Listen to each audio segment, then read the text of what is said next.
everywhere. This is CNN.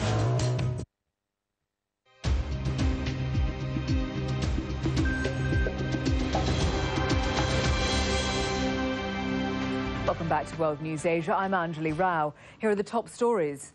Human rights groups are voicing concern for more than 1,400 accused rioters arrested in northwest China. New protests broke out today as ethnic Uyghurs demanded the release of their detained relatives. Authorities have imposed a curfew in an effort to maintain order. Protests in Honduras could intensify while deposed President Manuel Zelaya meets with the U.S. Secretary of State in Washington today. His supporters say they'll step up efforts to secure his return. Zelaya vowed to try to return to Honduras again after his plane was turned away on Sunday. The Jackson family will gather this morning under tight security for a private memorial to Michael Jackson. Family members were spotted at Forest Lawn Cemetery on Monday. Later, they'll join thousands of fans for a public memorial in downtown Los Angeles. The White House says U.S. President Barack Obama and Russian Prime Minister Vladimir Putin formed the basis of good relations. They met today in Moscow. An official says they share concerns about terrorism and nuclear proliferation, though there are areas of disagreement.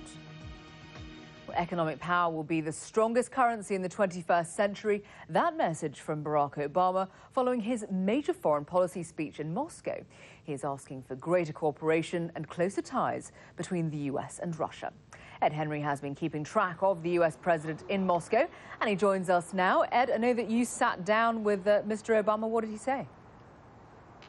That's right, Anjali. We got an interview with the president while he's here in Moscow. Right now, he's meeting with President Medvedev, a series of meetings. They obviously started yesterday. They had that nuclear arms preliminary agreement to announce yesterday. Some more talks this afternoon here in Russia. But this morning started, as you noted, first time really that President Obama went behind closed doors with the Russian Prime Minister, Vladimir Putin, who many people around the world believe is the real power here on the ground in Russia, not the Russian president. I asked President Obama about the fact that it certainly seems like he's got a warmer relationship with the Russian president rather than the prime minister. And it's interesting because when I pressed him on the fact that before the trip, President Obama charged that he believes Mr. Putin has 1 foot in the old way of doing business, 1 foot in the new way of doing business, in contrast to all of the very positive things he's been saying about Medvedev. The president responded that he believes Mr. Putin is a strong leader, but also said he's unsentimental. I found him to be tough, smart, very unsentimental. I think he's a practical person. And to the extent that there are common interests, like fighting terrorism, potentially nuclear proliferation, where he believes that working with the United States advances Russian goals, I think he can be a potential partner. Now, on the nuclear issue, I asked the president also about a very delicate diplomatic issue right now in terms of Iran's nuclear program, and comments over the weekend by U.S. Vice President Joe Biden suggesting that the U.S. will not stand in the way if Israel wants to launch a preemptive strike against Iran's nuclear sites. I asked the president whether or not this is now a green light for Israel to launch an attack on Iran. The president made a little news. Are you giving Israel a green light? Absolutely not. And I think it's very important that I'm as clear as I can be, and our administration is as consistent as we can be on this issue.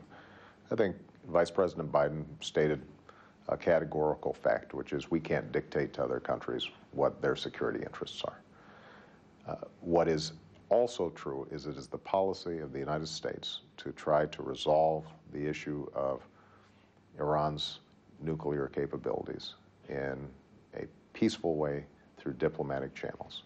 This is a tough job, and nobody's under any illusions that it'll be easy. And I've always said that we, the United States, preserve the right, and I, as Commander-in-Chief, reserve the right to take whatever actions are necessary to protect the United States.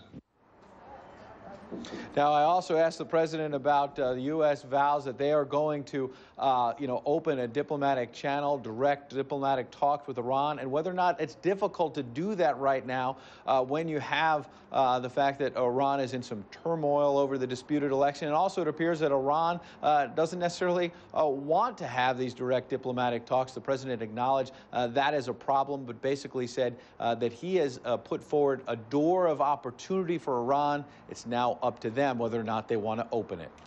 Angeli?